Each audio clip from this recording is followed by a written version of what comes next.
Polokwane in the Limpopo province was the place for the Ford Motorite 400, a tough and uncompromising 430-kilometre long race, the sixth leg of the ABSA Off-Road National Championship. Based at the Limpopo Casino and Entertainment World and organised by Willie Prinsloo and his able staff at the Limpopo Club, with the route virtually completely new and thus very, very challenging. The National Championship was delicately poised in almost all the classes, with the special vehicles and the production car categories all looking like they were heading in new directions. But then again, in this sport, you certainly don't count them before the commissioner has counted how many points have hatched.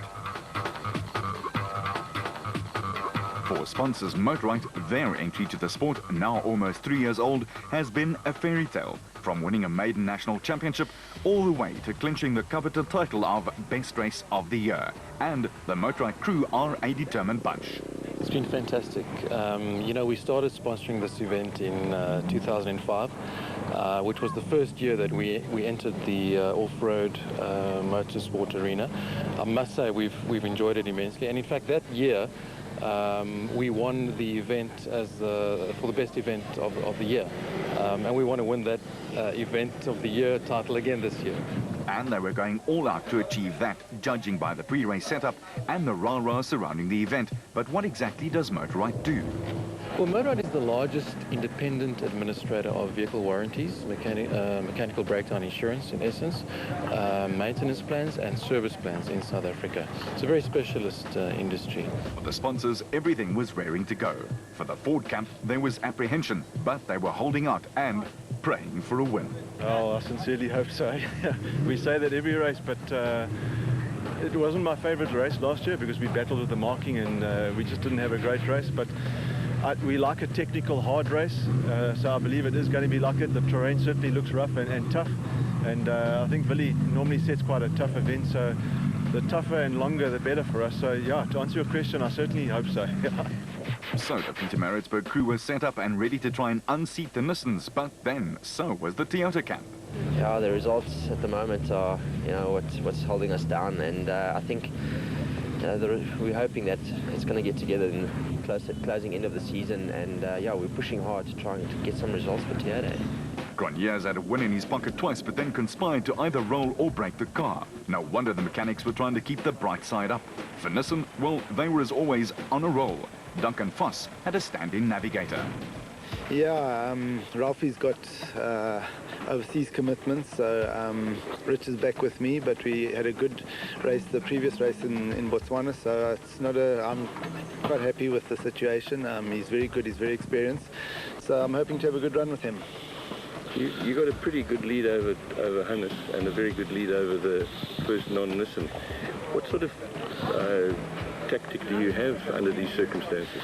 No, we're just going to go and do the best we can, and I'm not really going to worry about the championship or think about the championship. We're going to go and try and obviously win the race and drive as hard as we can, and obviously not take too many risks where we might compromise ourselves, but go as hard as we can to win the race.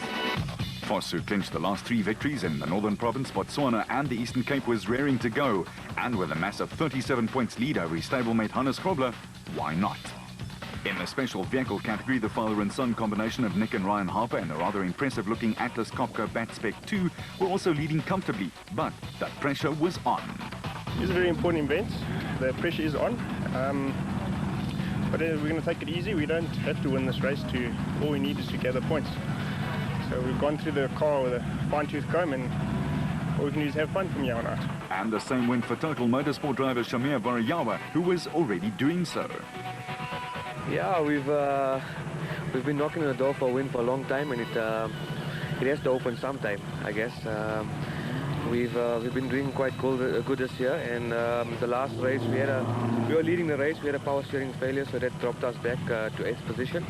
So we're hoping this race we should be up there again, and we need to make up some points on the leader, so we need to put him under pressure. But in the Limpopo province, you needed to have your eyes wide open for the rest of the field too. Well, the old saying goes, you're only as good as your last race, so obviously we're coming here with some expectations as to what can happen. Looks like we are on a pace somehow. It's a different terrain from what everybody says, but I don't believe it could be that different to what we've had before, which is the kind of terrain that I personally like. So yeah, we're looking forward to a very good race. Prophetic words. In the specials, the Harpers lead after winning Kluwe and 4 top 5s with only 1 blemish. They had a 24-point breather over their nearest competition. The 6th leg of the ABSA Off-Road Championship got underway with a prologue to determine the starting order for the next day's racing. And Hannes Grobler and navigator Francois Jordan